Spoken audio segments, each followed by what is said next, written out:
Is this familiar? This one on the top here on page 1045, the top one? Mizmor leDavid. We sing this during the third meal. So I just wanted to just go into this a little, just explain. And the funerals.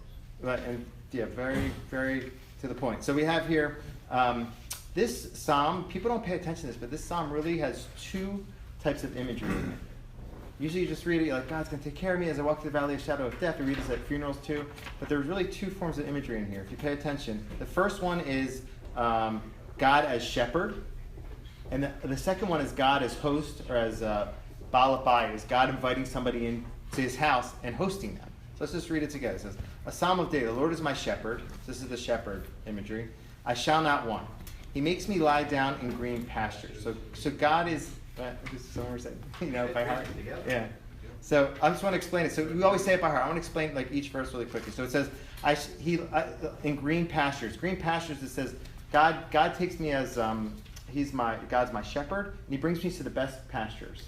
There's all kinds of pastures. There's ones that aren't green. There's ones that have dead grass. Brings me to the good ones. He leads me beside still waters. Different types of waters. There's ones that are hard to drink. He brings me to the best ones.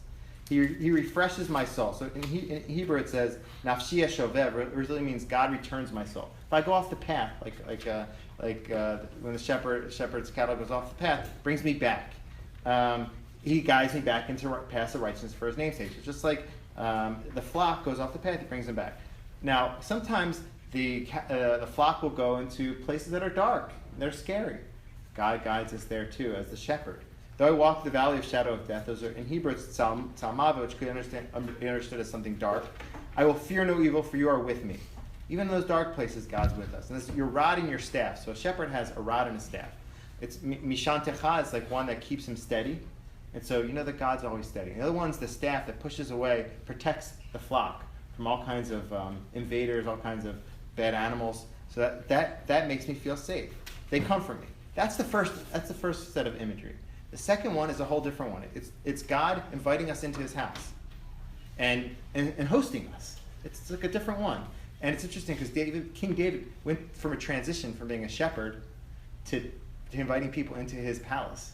So he went through these two stages. So it's fascinating. It's interesting to think that he's kind of borrowing from his life. So it says here, you set a table before me in the presence of my enemies. So you bring me into your house. You protect me from all my enemies. Now, what happens in your house? You anoint my head with oil. So I saw explain that in those times, people give out oil sometimes, and people would anoint themselves with it, and it was a form of I guess kind of like pampering them or making them feel at home. My cup is filled to overflowing. It's not just you don't just give me a little bit. You overflow. It's overflowing. May goodness and kindness follow me all the days of my life, and may I live in the house.